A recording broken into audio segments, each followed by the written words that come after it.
धनी एना छुड़ाइयो खिन लाख कली लाल एडियम मेरे जी के यही जीवन इन पाँव तले पड़ी रहूं धनी नजर खोलो बातुन पलना वालों निरखूं नेत्र मेरे जीव के यही जीवन धनी जी मेरे जीव के यही जीवन बंदो सद्गुरु चरण को करूं प्रेम प्रणाम अशुभ हरण मंगल करण धनी श्री देव चंद्र जी नाम श्री प्राणनाथ निज मूलपति श्री मीरराज सुनाम तेज कुंवर श्यामा जुगल पल पल करूं प्रणाम वाला जी को मैं पल पल करूं प्रणाम।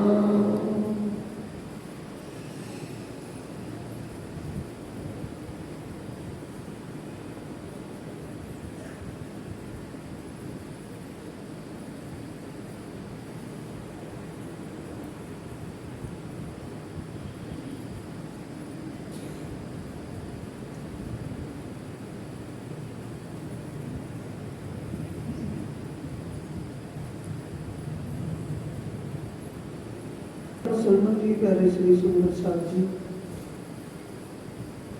धर्म प्रेमी साथियों, माताओं और बहनों, उस अनादि अक्षर की पावन परमात्मा की असीम कृपा और प्यारे आदि सद्गुरु महाराज जी की प्रेरणा से आप सभी सुंदर साथ इस वार्षिक महोत्सव के उपलक्ष्य में इस धर्मधरा पर उपस्थित हुए हो।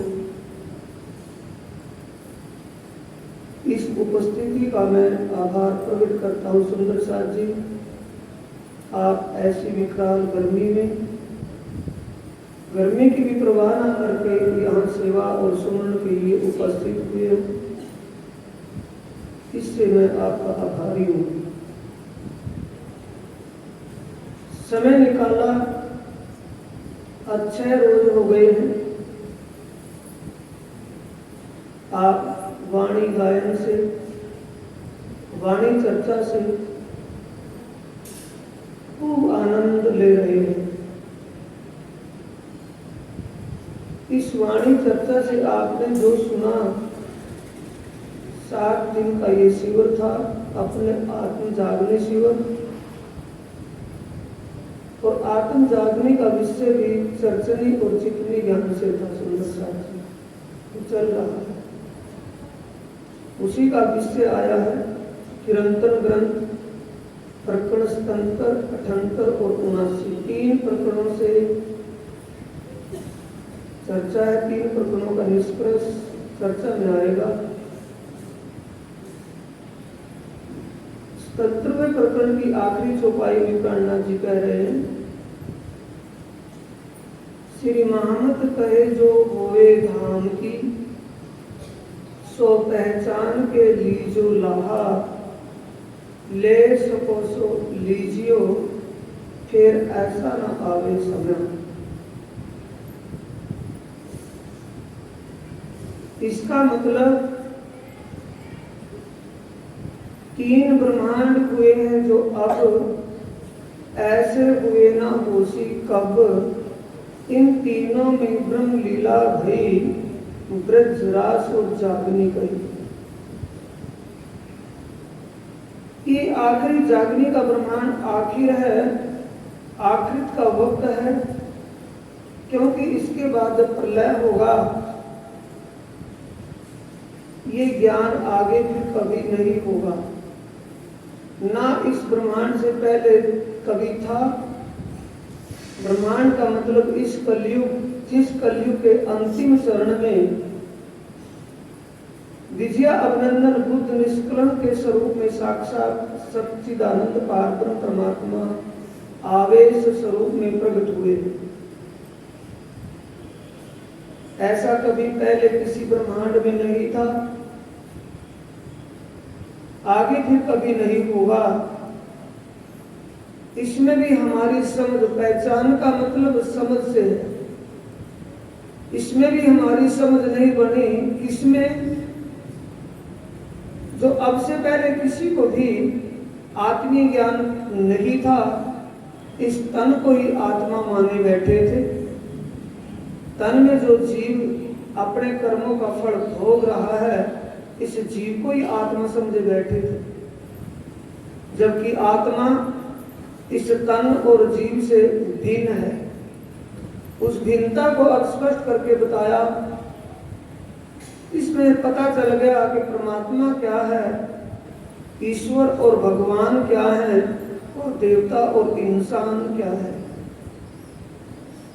जो अपने आप को इंसान में मानते थे, प्राणनाथ जी ने उनको समझाया उन्हीं के धार्मिक ज्ञानों से कि जब तक इंसान को अपने आत्मा के सच्चे मालिक की पहचान नहीं हो जाती, अपने आत्मीय स्वरूप की पहचान नहीं हो जाती, तब तक उसको अखंड मुक्ति, शाश्वत शांति नहीं मिल पाती।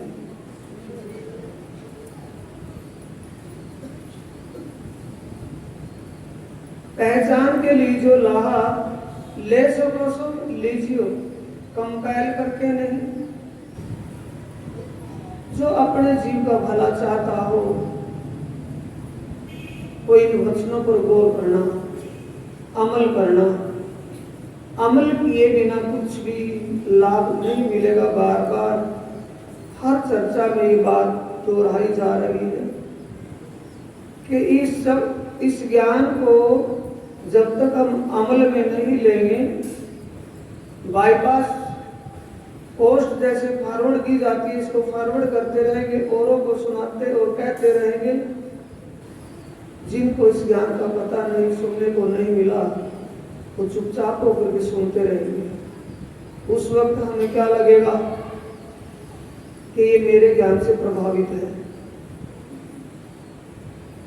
और आप उसको सुनाना शुरू कर देंगे, सुनाते रहेंगे, तो आपको सुनाने की आदत पड़ जाएगी, सुनने की आदत नहीं रहेगी। जब तक सुनकर के इसको गुणा ना जाए, अमल ना किया जाए, तो सुनाने से कोई लाभ नहीं। स्वयं अक्षरातीत प्राणनाथ पिया इस बात के साक्षी हैं। कह रहे हैं, कहनी सुननी गई रात में, अब आया रहने का दिन। अब क्रियात्मक करने का समय आ चुका है, कहने सुनने का समय नहीं रहा। इस बात की गहराई पर अपने आप से जाया जाएगा। जिस दिन से आपने स्तारतम ज्ञान को ग्रहण किया है, ये नाम दाम लिया है, उस दिन से आपने क्या इन बातों पर कभी गौर किया, अमल की, जो चर्चा में सुनते हैं? कल परसों की चर्चा में भी ये बात आई थी कि जो सुनाना था वो सुनाया गया, जो बताना था बताया गया, अब करना बाकी है।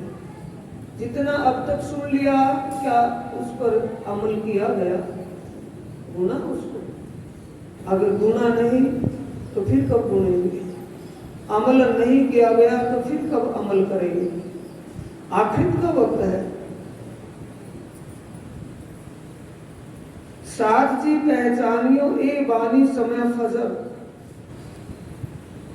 ये जागनी ब्रह्मांड का ज्ञान है।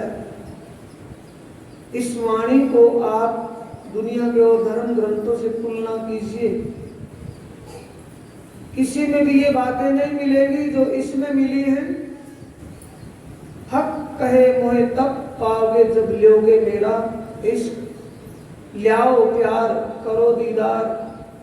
कौन सा भगवान है जो अपना मिलने का रास्ता बताता हो? कौन सा ईश्वर है जो अपने मिलने का रास्ता बताता हो? और वो अक्षरातीत पारब्रह्म परमात्मा सच्चिदानंद अपने मिलने का, अपने को पाने का रास्ता बता रहे हैं। कोई भी बात झंझट में नहीं छोड़ी, बाकी अमल कितना किया वो अपना आपा जानता है कि अमल किया या नहीं। सरकार श्री बताया करते थे कि भाई सत्संग सुनने वालों के दर्जे अलग अलग हैं। कौन से दर्जे अलग अलग हैं? एक तो सुंगु, दूसरा उंगु, तीसरा चुंगु और चौथा डुंगु। बिल्कुल देहात की भाषा है। एक तो सूंघता फिरता कुत्ते की तरह कि कहां से खुशबू आ रही है, कहां से क्या मिल रहा है, और सूंघने में रह जाता था, पेट में कुछ नहीं जाएगा उसको। उंगू सूंघता सूंघाता आ ही गया किसी के लारे जारे से, तो बैठ करके ऊँग जाएगा, उसको ये नहीं पता कि क्या कुछ बताया गया था। दूसरा चुंगू, गाय का लुवारा होता है, गाय के लुवारे को, गाय को दूध निकालने के लिए, गाय का दूध निकालने के लिए गाय के लुवारे को खोल दे रस्से से, वो चूमने लगेगा। कभी उस थन को पकड़ेगा, कभी उस थन को पकड़ेगा। जब तक गाय प्योसे नहीं तब तक वो पकड़ता रहेगा।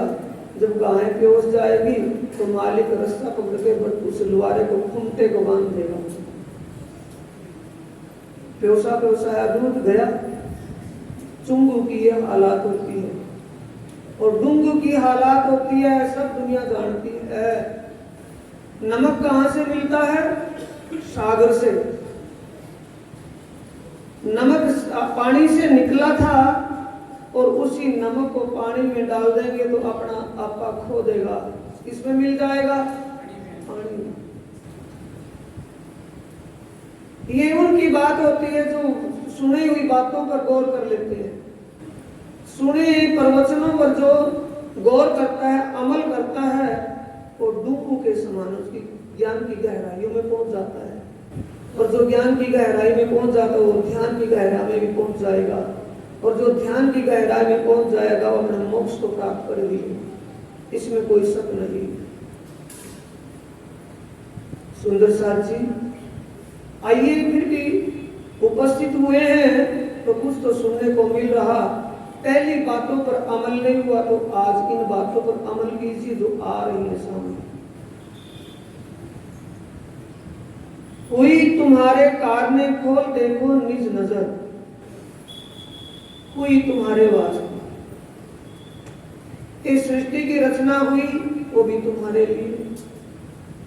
सृष्टि की रचना में, सृष्टि के अंदर जितना भी धार्मिक ज्ञान आया, जितने भी धर्म ग्रंथों की रचना हुई वो भी तुम्हारे वास्ते। जितने पीर पैगंबर दुनिया में आए, जितने अवतार दुनिया में आए, उनको भी तुम्हारे लिए आना पड़ा।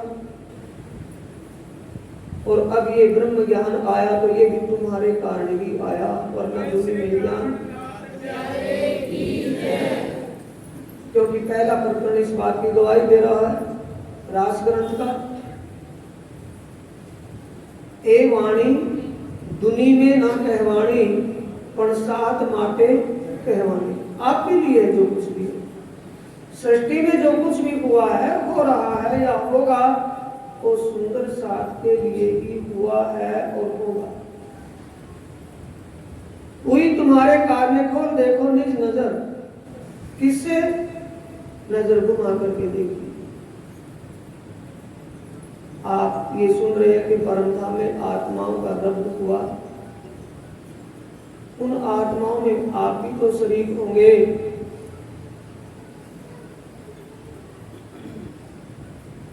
जिन आत्माओं के इस रब्द के कारण सृष्टि की रचना हुई, सृष्टि में वो रूहें आई, उन रूहों के कारण स्वयं अक्षरातीत कारपर परमात्मा भी आवेश स्वरूप में प्रकट हुए। अपनी महबूबा श्यामा जी को भी आपके लिए ही यहाँ भेजा और तन धारण करके बिठाया है, वो आपके लिए ही। इतना कुछ आपके लिए जब परमात्मा ने किया तो आपका भी काम है कि हमें करना क्या चाहिए। जब इतना कुछ परमात्मा ने हमारे लिए किया तो हमें क्या करना चाहिए? ये हमें सूझबूझ होनी बहुत जरूरी है। त्रिविध धुनी तीन ठोर की, चले तीन विध माहे। अब ये ब्रह्म ज्ञान की बातें शुरू हो रही है सुंदर साथ जी यहाँ से। दुनिया में किसी को ये पता नहीं कि तीन प्रकार की आत्माएं कहां से आई, सब एक ही दर्जा माने बैठे। त्रिविध धुनी तीन ठोर की, दुनिया में तीन प्रकार की रूहें, जीव को भी रूह करके बोला है, ईश्वरी सृष्टि को भी रूह करके कहा है, और ब्रह्म सृष्टि को भी रूह करके कहा है।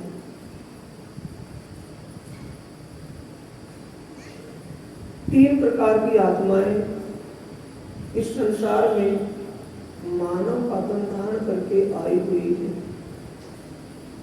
तीनों का मूल स्थान भी अपना अपना अलग अलग है। तीनों की विचारधारा भी अपनी अपनी अलग है। तीनों की करनी रहनी अपनी अपनी अलग अलग है। ऐसा ज्ञान दुनिया में लेकर के आए जिससे ये पहचान हो जाए कि इस तन में ये इस दर्जे की आत्मा विराजमान है, इस क्वालिटी की आत्मा विराजमान है। सुरता तीनों ठोर की, इत आई देह धर। कितना सीधा सरल बताया वाणी में। देह धारण करके, इन मानव का चोला धारण करके आए हुए हैं, पशुओं में नहीं है।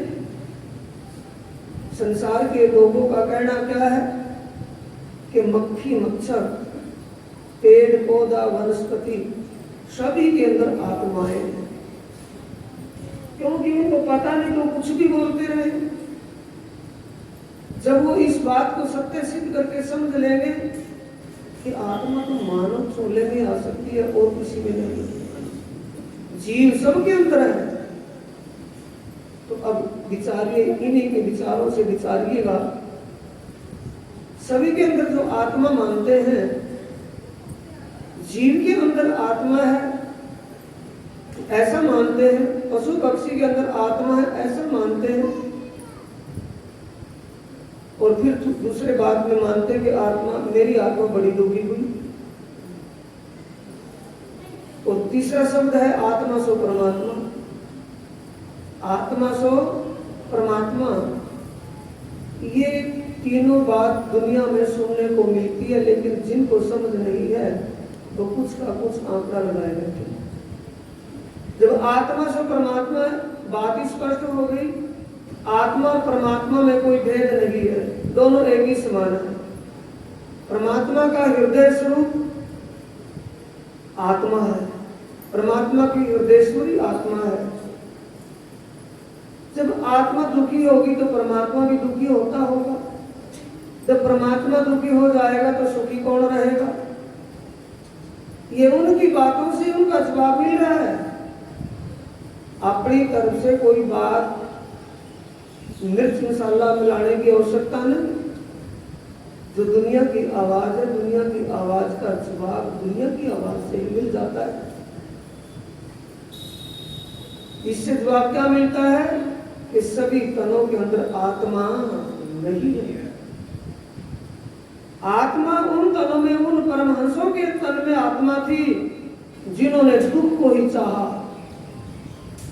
जी करके दिल से दुख को चाहा है, सुख को नहीं चाहा। सुख को जो चाहता है, जो अपने ऐश्वर्य के लिए, अपने सुख के लिए जीता है, उस तन में आत्मा ही नहीं है।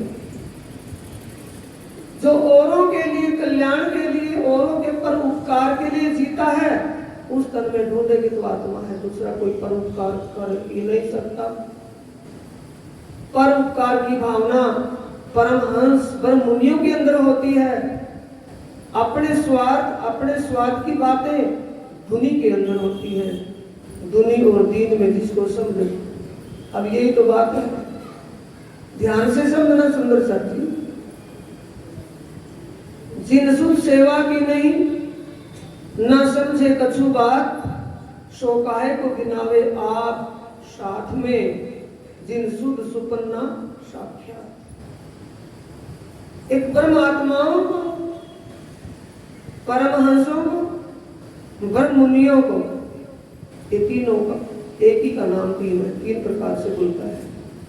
ब्रह्म मुनि भी उसी आत्मा को कहा है, परमहंस भी उसी आत्मा को कहा है, वासना भी आत्मा को कहा है, और उर्दू भाषा में यानी इस्लामी भाषा में रूह भी आत्मा को ही कहा है।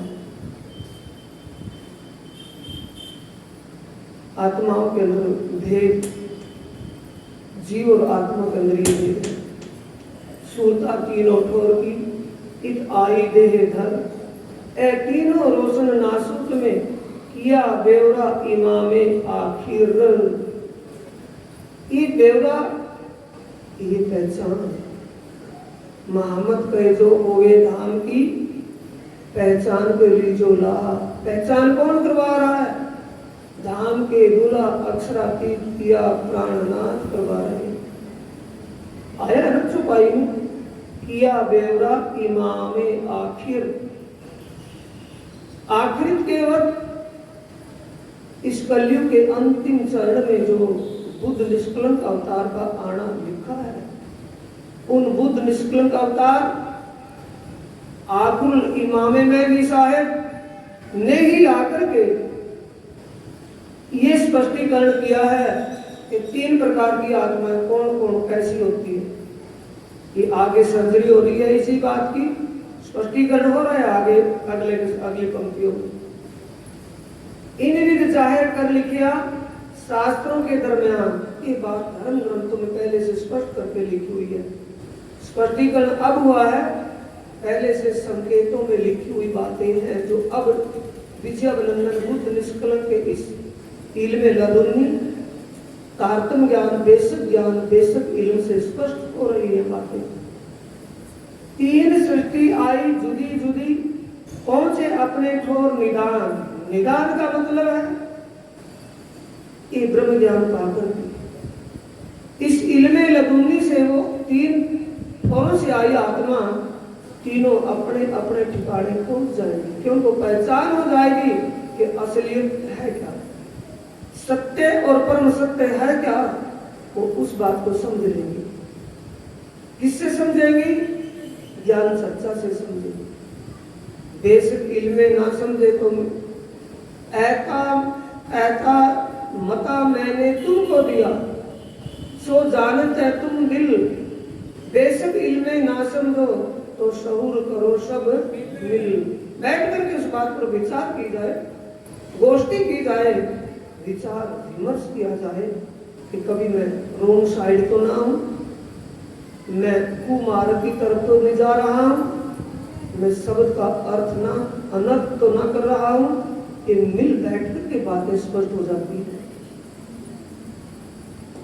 तीन सृष्टि आई जुदी जुदी, ब्रह्म सृष्टि, ईश्वर सृष्टि और जीव सृष्टि अलग अलग ठिकानों से आई हैं, पहुंचे अपने ठोर निदान। और इस ब्रह्म ज्ञान के प्रकाश से प्रकाशित होकर वो अपने अपने ठिकाने जाएंगे। ब्रह्म सृष्टि, ईश्वर सृष्टि और जीव सृष्टि मानव झोले में जो है, ब्रह्म सृष्टि के लिए नंबर 1 की बहिष्ठ खुली हुई है। ईश्वर सृष्टि के लिए नंबर 2 की बहिष्ठ मुक्ति धाम खुला हुआ है। और जीव सृष्टि के लिए 7वीं बहिष्ठ खुली हुई है, जो ऋषियों की मुक्ति स्थान, ऋषियों की बहिष्ठ रही है। और 8वीं मुक्ति देही सब जीवों को पावे पशु पंखी नर नार। इन पशु पंखी नर नार जो बिना ब्रह्म ज्ञान के उस महाप्रलय तक अपना जीव अपना तन साबित रखेंगे, उनका जन्म मरण चलता रहेगा। अंतिम में उनको 8वीं बहिष्ठ में भेजा जाएगा। 8वीं बहिष्ठ में कब मिलेगी? शरीर छोड़ करके जब चलेंगे। उससे पहले जो पहचान हो गई तो वो जीव अपने मुक्ति को स्थान दोबारा जन्म मरण में नहीं आएगा। जब तक आगे बहिष्ठ का दरवाजा खुलेगा तब तक वो निराकार मंडल में बेटी के रूम में बैठे। जब ब्रह्मांड का प्रलय होगा, ये बात अभी नीचे नहीं जाएगी, गले के नीचे नहीं जाएगी, ऊपरी लड़कती रहेगी। खेल देखने वालों के लिए खेल चलता है कि किसी बाजीगर अपना देखने के लिए बना खेल रचता है? दिखाने वालों को दिखाने के लिए खेल रचता है कि अपने देखने के लिए रचता है? दिखाने वाला के लिए। जब देखने वाला ही नहीं रहेंगे तो खेल किसके लिए रचेगा? बंद हो जाएगा, खेल लेके चलता रहेगा। जब तक ये प्रलय ना हो तब तक बाजीगर खेल दिखा रहा है और देखने वाले खेल देख रहे हैं। जब खेल देखने वाले यहाँ हैं और शरीर छोड़ करके जो जीव शरीर छोड़ करके चला तो जाएगा कहाँ? अगला दरवाजा अभी बंद है। वैश्व का दरवाजा बनाए तो है ना, वो खुलेगा तब जब खेल देखने वाले यहाँ से जाएंगे तो ये खेल सारा अखंड हो जाएगा, अपने अपने वैश्व में सब कायम हो जाएगा। 8वीं वैश्व किसके लिए? आम सब जीवों के लिए, कोई भी है, पशु है, पक्षी है। मानव का चोला पा करके अगर हम अपने जीव को उस अखंड वैश्व जहाँ आनंद और सुख प्राप्त होगा, जीव को वहां ना ले जाए पाए तो हमारा जीव का ये जीवन निष्फल ही रह जाएगा।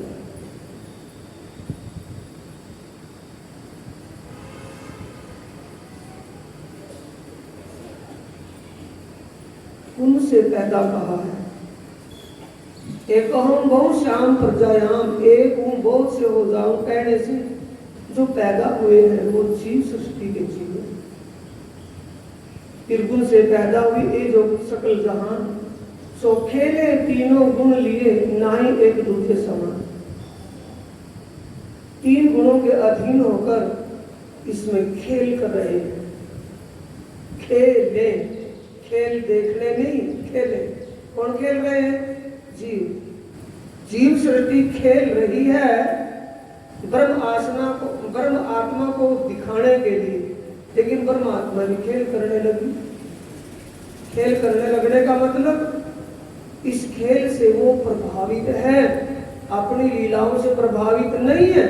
अपने स्वरूप, अपना आत्मीय स्वरूप, अपनी आत्मा का सच्चा मालिक, उसके स्वरूप धाम लीला की बातों से प्रभावित नहीं है। ये हो गया, वो हो गया, वहां सत्यानाश हो गया, वहां विनाश हो गया, इससे प्रभावित है। तो खेल रहे हैं कि खेल देख रहे हैं? खेल से प्रभावित है तो खेल रहे हैं, खेल नहीं देख रहे। देखने वाला क्यों प्रभावित होगा? हार जीत होगी खेलने वालों की, देखने वाले की क्या हार जीत होगी? इसलिए जब तक हम इससे प्रभावित होंगे तब तक हम खेल रहे हैं, देख नहीं रहे। देखना शुरू कब होगा? जिस दिन से हम इससे अप्रभावित हो जाएंगे। होगा तो होता रहेगा।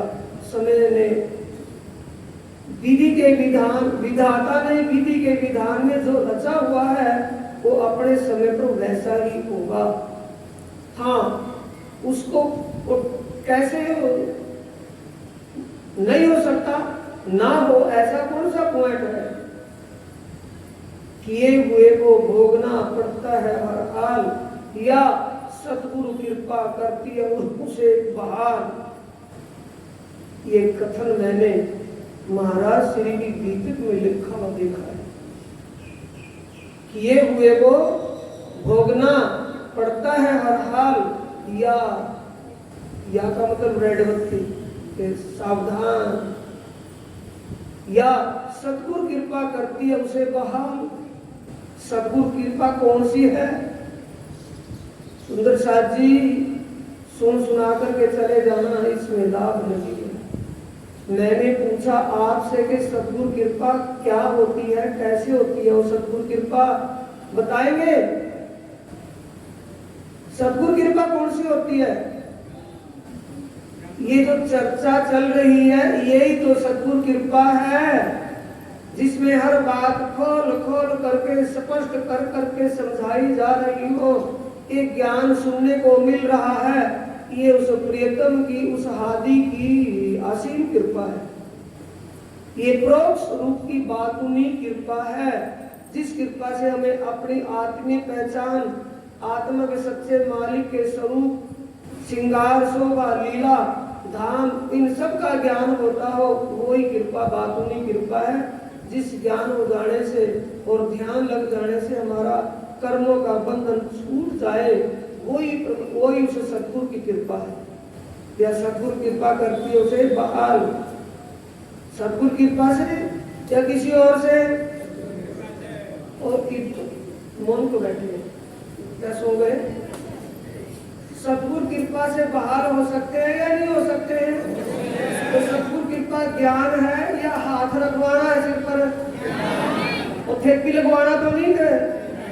तकड़ा सा आशीर्वाद दे दो, सिर पर हाथ रखे नहीं कि नहीं, कमर में थेपी लगवाए भी चैन नहीं पड़ती हो, क्योंकि वाणी का ज्ञान ना उस थेपी लगाने वाले को वाणी का ज्ञान है, ना थेपी लगवाने वाले को वाणी का ज्ञान है कि वाणी क्या है। उस भ्रम में नहीं पड़ना है। वो बात मैं आपको बताऊंगा। आज कल शनिवार है, परसों रविवार को परिक्रमा बुलती है। रविवार की परिक्रमा में ये शब्द आता है, देव परिक्रमा कर्म सब आता है ना, आता है। तो परिक्रमा कौन सी देनी है? ये मंदिर के चारों तरफ भाग दौड़ करके, भाई अब चुप क्यों हो, बराबर की धारणा हो, बोलो तो सही।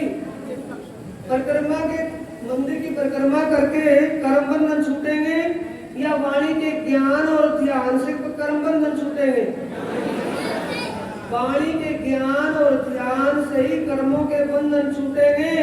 जिस वक्त हमारी सुरता, हमारी चित्तवृत्ति परम धाम में रमण करने लगेगी, वहां की परिक्रमा करेगी, तो कर्मों के बंधन जीव के छूट जाएंगे। आत्मा को कोई बंधन नहीं है, आत्मा तो बंधन मुक्त है, मुक्ति दाता है, उसको मुक्ति की क्या हो सकता है? जो स्वयं दाता है उसको किसी के आगे हाथ सारना पड़ेगा कोई क्या?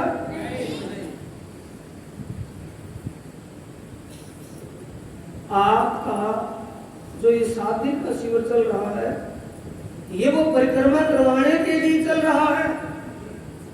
मैंने अब भी वही मैं कह रहा हूं, पहले से रोज का कथन है मेरा, एक बार जरूर कहा जाता है कि परम धाम के 25 पक्ष 7 परिक्रमाएं परम धाम की। 7 परिक्रमाओं में से कोई सी परिक्रमा की बात तुम्हारी समझ में आ जाए और आपका ध्यान, आपका चित्त उस लीला में रमण करने लगे, वही विचर घूमने लगे, तो आपका खाता कहाँ खुल गया? परम धाम में। कोई रोकने वाला नहीं है, कोई भी शक्ति, कोई भी युक्ति उसको नहीं रोक सकेगी। वो अपनी आंखें में इसको प्राप्त होगा ही होगा, और होगा उस परिक्रमा से, यहाँ की परिक्रमा से नहीं, उस परिक्रमा से। क्योंकि इस परिक्रमा में अंदर कौन बैठा है? धाम का धनी। किस रूप में? ज्ञानमय रूप में। वो ज्ञान आप तक, आज तक आपने उस ज्ञान रूपी धनी का दर्शन नहीं किया, तो आपसे नाराज है, आपकी उस परिक्रमा से खुश नहीं है। समझ ले बात। या मंदिर में कौन रखा है, कौन बैठा है? धाम का धनी। किस रूप में? वांगमय, ज्ञानमय रूप में। और वो ज्ञानमय रूप का दर्शन आपको अभी तक हुआ ही नहीं, जिंदगी भर हो गए, तो आपसे नाराज है या आपसे राजी है? नाराजगी है उनकी, क्योंकि घर में बैठा रहा करना, उसको पूछना ना, उससे बातें करनी, वाणी का मंथन करना है, अपने पिया से बातें करना, और पिया को बिठा रखा रुमालों में, बढ़िया बढ़िया रुमालों में ढक करके, तो आप रोंग साइड चले हो, सुंदर साइड।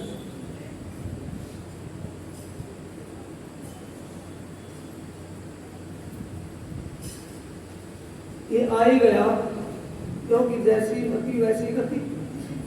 आ गया। आत्म इकासी पगले सब दुनिया में खेलत, मोह अहम मूल इनको सब यही बीच फिरत। ये चौपाइयां सारी छोड़ करके आपको शॉर्ट में बता रहा हूँ, सुंदर साथी। माला में कितने दाने जरूरी हैं? 108। अगर गिने गिनाए पूरे 100, एक गड़ाकड़ बिंदी 2 गिने गिनाए पूरे 100। अगर पूरे 100 दाने की हो तो ना गिनना, ना कम ना ज्यादा, तो 108 क्यों जरूरी है? उसमें कोई कारण है। क्या कारण है? 9 प्रकार की भक्ति दुनिया के लोग कर रहे हैं, नवदा भक्ति। और नवदा भक्ति में 3 पक्ष,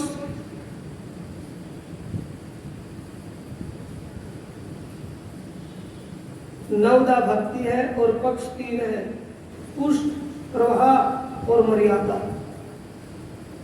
एक तो अपने आत्म सुख के लिए, अपनी आत्म शांति के लिए, वो तो पुष्ट भाव हो गया। एक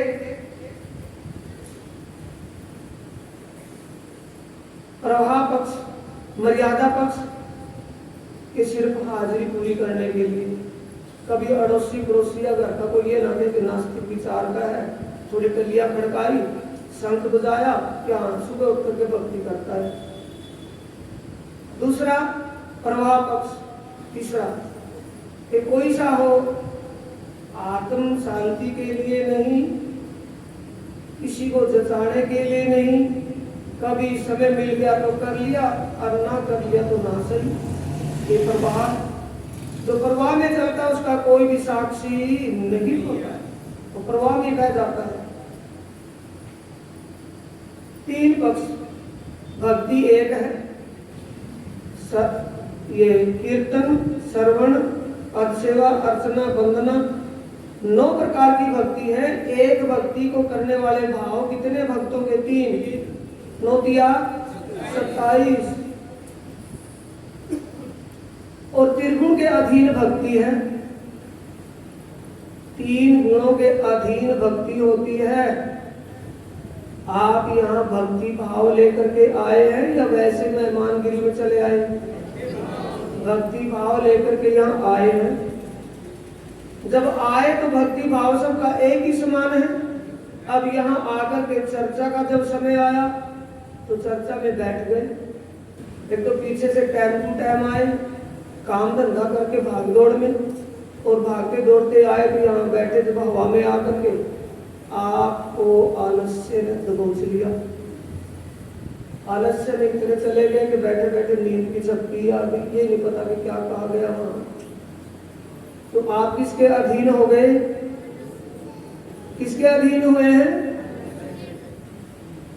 तमोगुण के।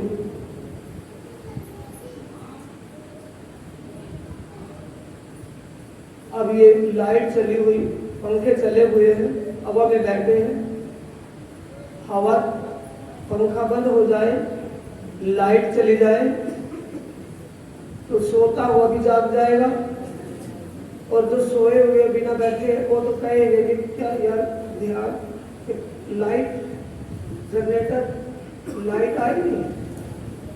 यहाँ जो चल रहा है वहां से तो दिमाग हट गया और कहाँ चला गया? ऐश्वर्य में। ऐश्वर्य में सुख मिलता है ना, ऐश्वर्य में चला गया तो कौन सा भाव जागृत हो गया? रजोगुण। कौन सी राजसी वृत्ति खड़ी हो गई? ओने की सात्विक। और जो डूंग आया ना यहाँ, कोई तो होगा यार, ऐसी बात थोड़ी है, कोई तो डूंग स्थिति का होगा।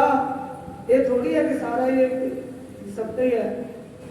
जो डूंग वृत्ति का है उसके लिए न लाइट की परवाह, न नींद की, न चैन की परवाह। वो बैठा है, हर बात को गौर से सुन रहा है। वो सात्विक वृत्ति के सतोगुण उसका प्रबल है, आई है। तो तीनों गुणों ने बांट लिया। भक्ति भावना के विचार तो सबके एक ही थे ना, तो 3 डिवाइड हुए, 3 पक्षों में बट गए। तो 81 पक्ष। बैकुंठ धाम तक की भक्ति बढ़ती है। बैकुंठ धाम की भक्ति के आगे दाना कौन सा आया? 81 दाने आए ना, 108 में से 81 निकाल दिए, बाकी कितने बचे? 27। तो 81 निकाल के बाकी कितने बचे? 27। अब इसके आगे का दाना है 82वां दाना है, और 82वां दाना किसका है? नवदा भक्ति से न्यारों का। सीधी सीधी बात है कि सरली है। नवदा भक्ति का पक्ष है 81वां पक्ष। 81वां पक्ष बढ़ता है बैकुंठ धाम तक का। इसके आगे शून्य का आता है, शून्य के आगे महाशून्य का आता है, 82वां पक्ष है महाशून्य का, शून्य और महाशून्य के निराकार मंडल के बीच में वो आता है प्रेम लक्षणा भक्ति का। अब चौंकेंगे हमारा जिक्र चल रहा है क्या? अपनी भक्ति कौन सी है? नवदा भक्ति है या प्रेम लक्षणा भक्ति है? ओ देखो तो प्रेम लक्षणा अनन्य भाव की परा लगाओ, परा प्रेम लक्षणा भक्ति है। अनन्य भाव की परा प्रेम लक्षणा भक्ति है। अन्य में दे यो अन्याम देवताम उपास्ते सन वेद यथा पशुभ्या। अन्य देवी देवताओं की उपासना ना करके एक की उपासना होती है, पर एक की उपासना तो मीराबाई ने भी की, रसखान, सूरदास, नरसिंह मेहता, औरंगा धर्मदास जी, चैतन्य महाप्रभु आदि ने भी तो नवदा भक्ति, आदि ने तो प्रेम लक्षणा भक्ति की है। क्या नवदा किया उन्होंने? नवदा भक्ति तो नहीं की, प्रेम लक्षणा भक्ति हुई।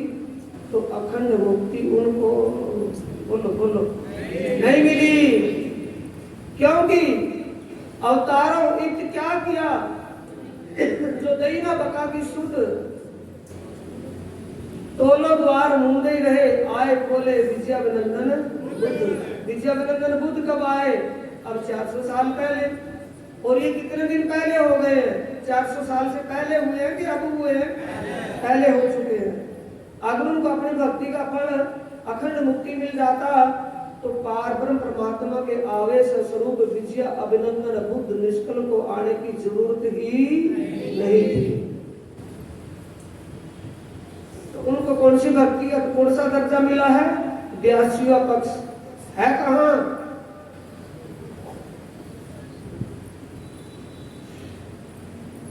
है? कहां? ये विराट पट किस लिए है?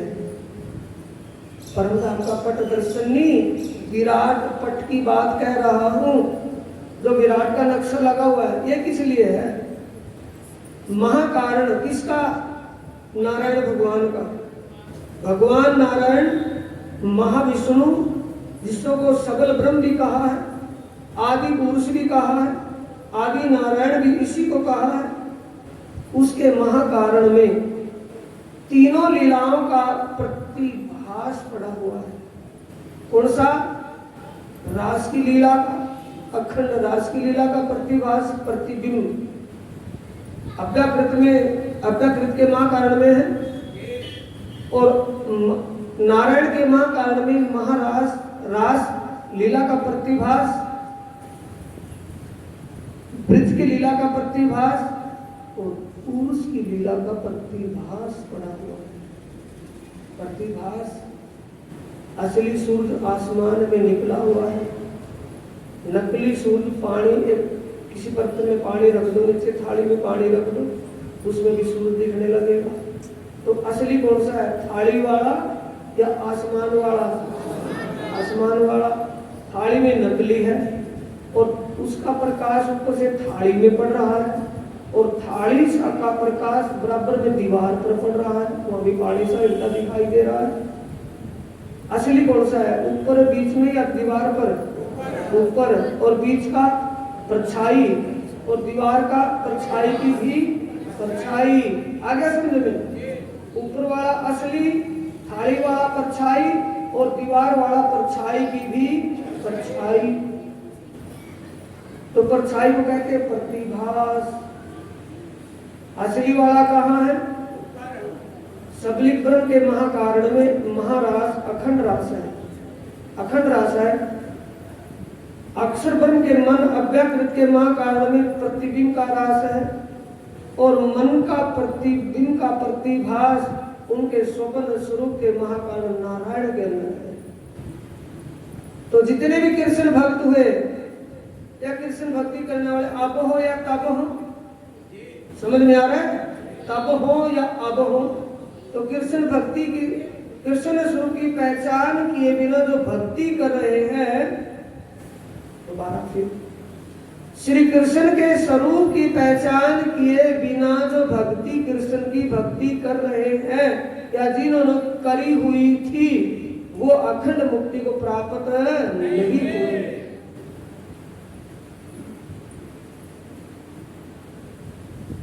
तो ये 82वां धारणा 83वां पक्ष आता है। 83वां पक्ष है 5 वासनाओं ने जो दुनिया में ज्ञान का प्रकाश किया, उन्होंने यहाँ परे की बात बताई, उनका है वो अज्ञाकृत का जो स्थूल वर्णमय ब्रह्म है, सुमंगला शक्ति आगे में शून्य, वहां इन 5 की वासनाओं का मुक्ति स्थान है। महाविष्णु, महादेव, सुखदेव, कबीर और सनकादि ऋषि, इन 5 वासनाओं का 83वां पक्ष है जो बेहद मंडल में बैठता है योग माया में। पहली यही मुक्ति इनकी है। वहां पहली तो आम जीवों की होगी, नीचे 8वीं 7वीं ही नहीं की है। उसके आगे कितने दाने बचते हैं 108 में से? 25 पक्ष, 25 दाने बचते हैं ना। तो धाम 1 उंगली पर गिन लो, धाम 1, तालाब 2, महानिक पहाड़, पश्चिमी चौगान, पुखराज जी, जमुना जी, धाम, तालाब, कुंजबन, माणिक पहाड़, बड़की नहरें, पश्चिमी चौगान, बड़ोबन, पुखराज जी और जमुना जी, 9 अंदर हैं और 16 बाहर हैं। 8 सागर और 8 जमीन, 25 पक्ष हो गए ना। 8 सागर 8 जमीन चारों तरफ घेर करके आए हैं। किनको घेरा हुआ है? 9 पक्ष जो अंदर आए हैं। 9 पक्ष अंदर और 16 बाहर, 25 पक्ष धाम धनी। इन 25 पक्षों में जब आप अपनी सुरता लगाओगे, ध्यान से बिठा लेना दिमाग में, ना बिठाओगे तो मेरा तो कुछ बिगड़ना नहीं, बिगड़ेगा आपका। सच्ची कहना और सुखी रहना, लारा लगना और लारा लगाना मैं महापाप मानता हूँ, मेरे बस का काम नहीं। मर्जी आपकी, जैसा करोगे करते रहना, कहने में कमी नहीं रखनी। कोई ये ना कहे कि प्राणनाथ का साथी कोई आया था और कुछ कहा था, हमको नहीं बताया, ये ना हो पीछे से। समझो या ना समझो, करो या ना करो, जब तक आपकी सुरता वहां विचरण नहीं करेगी, परिक्रमा वहां की नहीं करोगे, तब तक आपका मरना जीना नहीं छूटेगा, नरकों में जीते ही गिरना पड़ेगा। चाहे किसी भी महाराज से नाम क्यों न ले लिया हो, महाराज ने किसी ने ये नहीं बताया था कि आप वहां सुरता ना लगाना, उन्होंने किसी ने मना नहीं किया था। वो आपकी लापरवाही है, आपकी अनगौरिता है, आपका आलस्य और लापरवाही, आप जानो आपका लापरवाही जानो, ये आपके काम की बात है।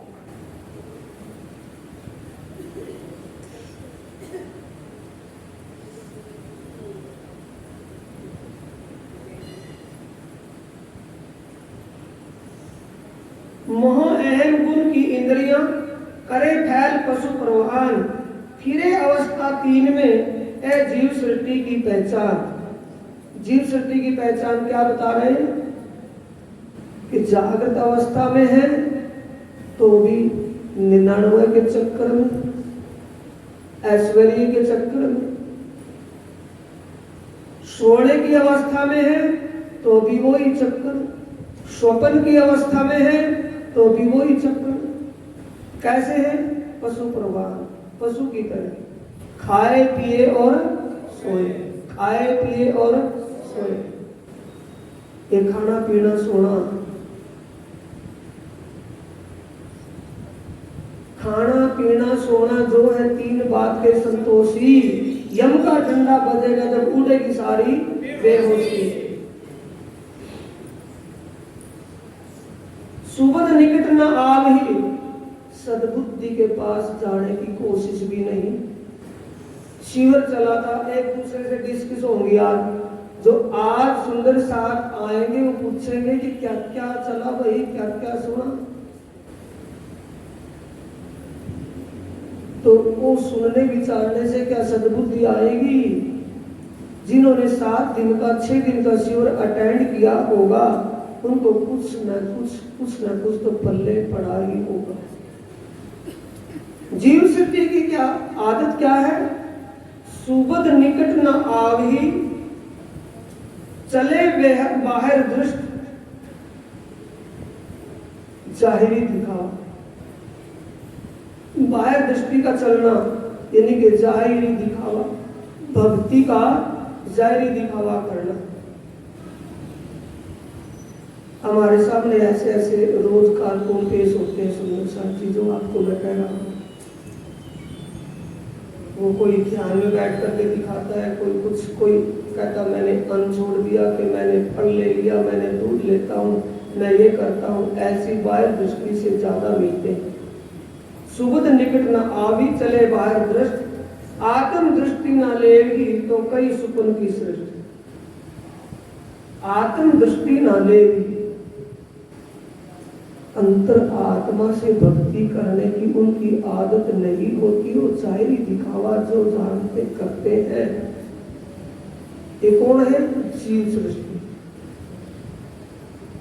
अपने आप से अपने आप को ढूंढना पड़ेगा कि पूछना पड़ेगा किसी डॉक्टर वैद्य के पास जाकर कि मैं कौन सी सृष्टि हूँ? अपने आप से महसूस करना पड़ेगा कि मैं दिखावा जाहिरी बंदगी करता हूँ या अंतर्दृष्टि से आत्मी बंदगी करता हूँ, आत्मीय बंदगी। जागृत तरफ दुनी के सोच सुपन ले, देखत सुपना नींद में। 3 अवस्था जीव की। तीनों अवस्था किसकी है? जीव की। तो जागृत में है तो सुषुप्ति में, नींद में है तो स्वप्न है तो भी उसी बात का। और सृष्टि जो ईश्वरी कही जागृत सृष्टि आत्म, ईश्वरी सृष्टि को जागृत बताया है। जागृत का मतलब वो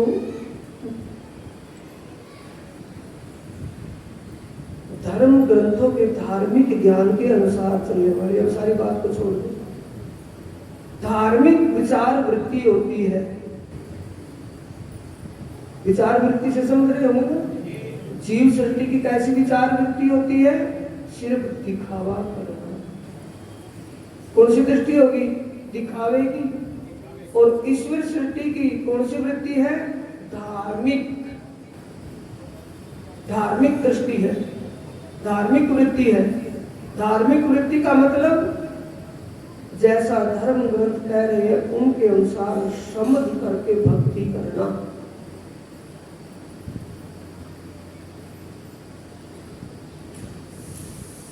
अब औरों की बात लंबी नहीं, बात घुमाएगा, सीधा सीधा कहा, सीधा सीधा समझिए।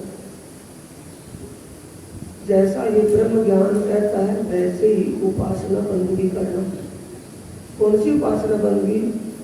ये जो मंदिर में आरती पूजा होती है, आरती पूजा होती है ना, इसमें जो शब्द बोलते हैं उन शब्दों को समझ कर अमल करके भक्ति करना, एक इसका काम है। ईश्वरी सृष्टि का। ईश्वरी सृष्टि की पहचान क्या है? धार्मिकता। धार्मिकता का मतलब क्या है? जो धर्म ग्रंथ में कहा है वैसे उस पर अमल करके उपासना भक्ति करना, एक इसकी पहचान है ईश्वरी सृष्टि की। कि उसके धार्मिकता उसकी नसों में कूट कूट करके बन जाती है। वाणी जो कहती है मन तुम चलियो निज दरबारा, उसमें नीचे से लेकर के परे परम धाम तक का जिक्र आया है, मूल मिलावे तक का जिक्र आया है। परमात्मा के चरणों में आत्माएं बैठी हैं, परमात्मा के बीच में विराजमान है, कैसा सिंहासन है, कैसी शोभा है, सब बातें उसमें आई हैं। तो धर्म की बातें जिसमें आई हो, धर्म की बात मान करके जो चल रहा है उसको धार्मिक कहेंगे कि नास्तिक कहेंगे? धार्मिक। ईश्वर सृष्टि के अंदर धार्मिकता कूट कूट के भरी होती है। तीसरा नंबर पड़ता है ब्रह्म सृष्टि का। ब्रह्म सृष्टि तो ब्रह्म के समान है, वो अपने प्रीतम के इश्क में डूबी रहती है। उनको कोई कर्मकांड या कोई नियम संयम बांधता नहीं या बंधती नहीं, न किसी नियम में बंधती है, न किसी कर्मकांड को करके दिखाती है। किसी को पता भी नहीं चलता ये कितनी भक्ति उपासना की गई है, कितनी भक्ति उनके पीछे पीछे चलती है। भक्ति उनको करने की जरूरत नहीं, स्वयं ही भक्ति का रूप बनी हुई है। ब्रह्म सृष्टि ब्रह्म समाना क्यों कहा गया? क्योंकि उन्होंने थोड़े ही शब्द से पहचान कर ली है। मोमिन बिजली न्यात धार्मिकता के विचारों को सुन करके उन्होंने सत्य मान करके अपने प्रीतम को अपने हृदय में बसा लिया है। अब उपासना किसकी करनी बाकी रही? फिर अपने प्रीतम को जब अपने हृदय में अपने दिल को अर्श बनाकर उसमें विराजमान कर लिया हो तो उनको उपासना किसकी करनी पड़ेगी? ये ब्रह्म सत्य की पहचान है।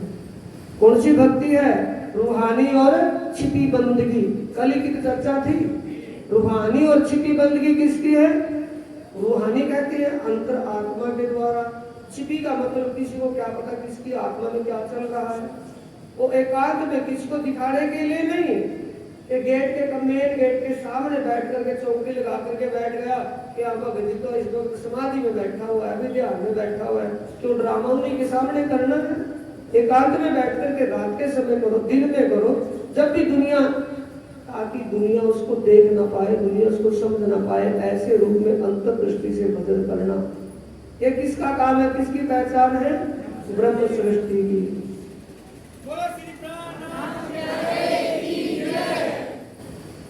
ब्रह्म सृष्टि आई अर्श से जीत इंद्रिय शुद्ध अंग। ईश्वरी जीव सृष्टि इंद्रियों की गुलाम बनकर के, मन की गुलाम बनकर के इंद्रियों के पीछे दौड़ती है, विषय सुख के पीछे दौड़ती है। ईश्वरी सृष्टि संयम में जीवन व्यतीत करती है और ब्रह्म सृष्टि सदा से ही अपने इंद्रियों का दमन करके नफ्सों से सब्र कर लेती है कि कैसा खाना, कैसा पहनना, कैसे माहौल में रहना।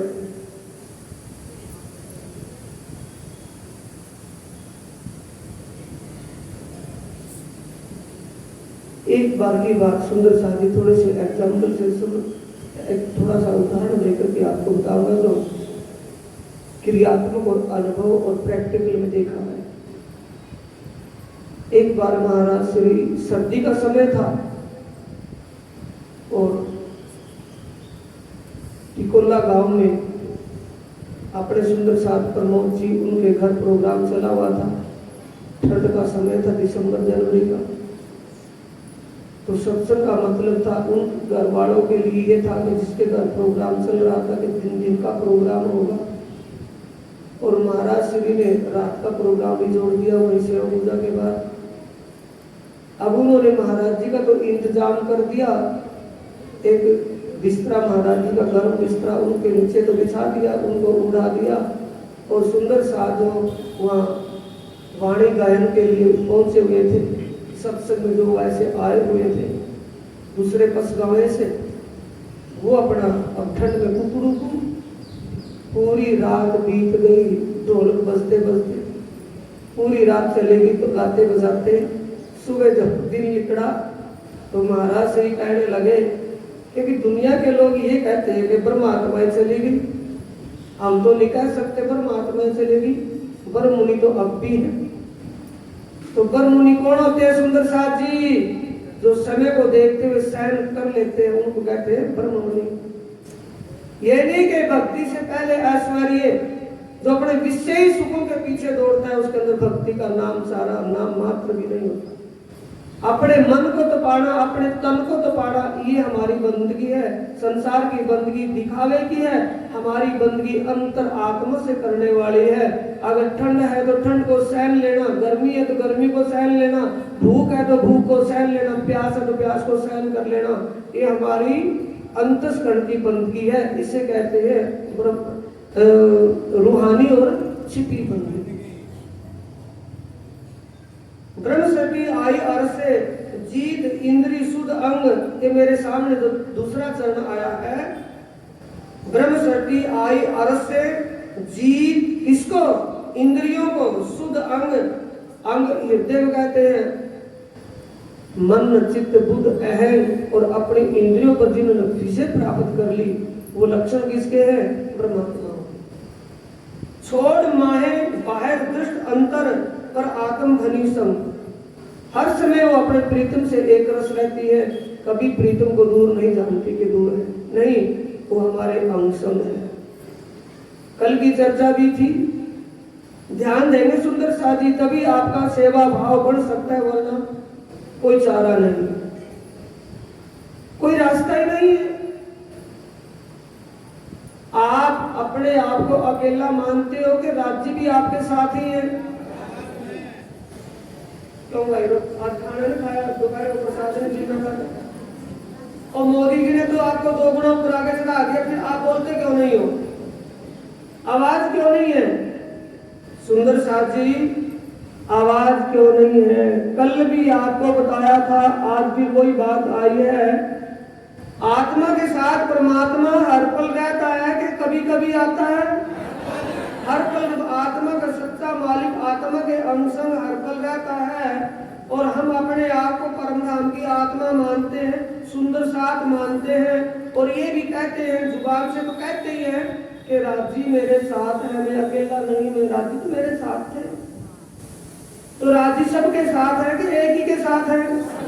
सबके साथ है। तो जो सुंदर साथ आने वाला आएगा, राज्य उसके साथ है, उसकी व्यवस्था में अगर कोई व्यवस्था ना बढ़ पाए, उसका वहां आय की बात ना बढ़े, आय की पूछ ना हो, तो निरादर किसका? राज्य का होगा या उस सुंदर साथ का? राज्य का, क्योंकि राज्य उसके साथ भी तो राज्य है, वो भी तो राज्य का ही अंग है। तो सेवा राज्य की होगी कि किसी इंसान की सेवा होगी? इंसान की सेवा नहीं, वो राज्य की सेवा है। अगर राज्य की सेवा समझ के करेगा तो कभी चूक नहीं होगी, डर करके होगा काम, कि राज्य नाराज ना हो जाए, किसी बात से हमारी परीक्षा में हम फेल तो ना हो जाए। हर जगह अपने आप को होशियार करके, सावधान करके चलेंगे कि ताकि कमी ना आ जाए। इसलिए तो कहा है प्राणनाथ जी ने, जिन शुद्ध सेवा की नहीं न समझे कछु बात, सो काय को गिरावे आप साथ में, जिन शुद्ध सुकन्ना साक्षात। साक्षात तड़ी सेवा तक बढ़ेगी जब हम सुंदर साथ को उसी दर्जे में समझेंगे। किस दर्जे में? धाम धनी श्री प्राण नाथ राज श्यामादि श्री सुंदर साथ। जुबान छेद करके तो कहते हैं, लेकिन करते और मानते नहीं। परमहंस साधु बाबा कामता दास जी महाराज, परमहंस महाराज रामकृष्ण दास जी के गुरु राज नारायण दास जी, और राज नारायण दास जी के गुरु कामता दास, जिनको साधु बाबा कहते थे, परमहंस साधु बाबा। वो साधु बाबा जहां भी जाते वो प्रचार चर्चा वाणी और कुछ नहीं करते थे, और पहुंचे हुए थे परमहंस गति को पहुंचे हुए थे। वो एक ही बात बोलते थे कि जानता है मानता नहीं, जानता है मानता नहीं। तो जानने से काम चलेगा या मानने से काम चलेगा? जानने से काम नहीं चलेगा, मानना पड़ेगा। क्या मानना पड़ेगा? राज श्यामादि सुंदर साथ, राज श्यामादि सुंदर साथ, और धाम धनी श्री प्राणनाथ, धाम धनी श्री प्राणनाथ, राज श्यामादि सुंदर साथ। ये बात मानेंगे तो आपका एक एक श्वास कीमती हो जाएगा, एक एक सेवा आपकी भारी पड़ेगी, कोई कर नहीं पाएगा, आपको इसका फल मिलेगा।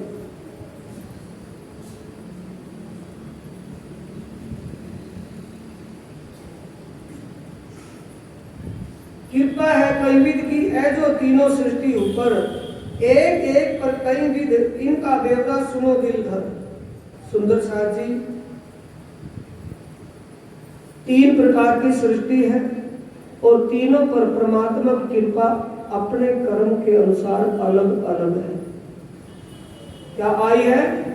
कृपा करनी माफक, जैसी अब करनी करेंगे उसका ही फल मिलेगा कि दूसरों का भी मिल जाएगा। या भली या बुरी जिन्हों जैसी ऐल जो करी, तब आंगू आई सबों की करनी, जिन जैसी करी आप अपनी, तब कोई नहीं किसी के संग, दुख सुख लेवे अपने ही अंग। तो जैसी करनी करेंगे वैसे फल मिलेगा। कृपा माफक करनी, और जैसी कृपा होगी वैसी करनी होगी। कृपा अपने अंकुर के मुताबिक होगी। आया अगले ए दो माफक अंकुर के, जैसा अंकुर होगा वैसे ही कृपा राज्य करेंगे, ज्यादा कम करेंगे अंकुर के मुताबिक। क्योंकि अंकुर के मुताबिक दूसरा यानी कि जीव सहन नहीं कर पाएगा, कांच का कुंपा फूट जाएगा। जैसा अंकुर होगा वैसी करनी होगी, वैसी ही कृपा होगी। कोई ये मत कहे कि राज्य की हमारे ऊपर कृपा नहीं है, कृपा तो है लेकिन अभी हमें समझने का सबूर नहीं है। बोलो श्री प्राणनाथ प्यारे की, श्री सद्गुरु महाराज की। सुंदर साथी चर्चा को यही विराम देते हैं इसी चौपाई से। चौपाई दोहराएंगे। कृपा करनी माफक, कृपा माफक करनी, हे दो माफक अंकुर के, कई कृपा जात न गिनी, कई कृपा जात न गिनी, कई कृपा जात न गिनी। बोलो श्री प्राणनाथ प्यारे की, श्री सद्गुरु महाराज।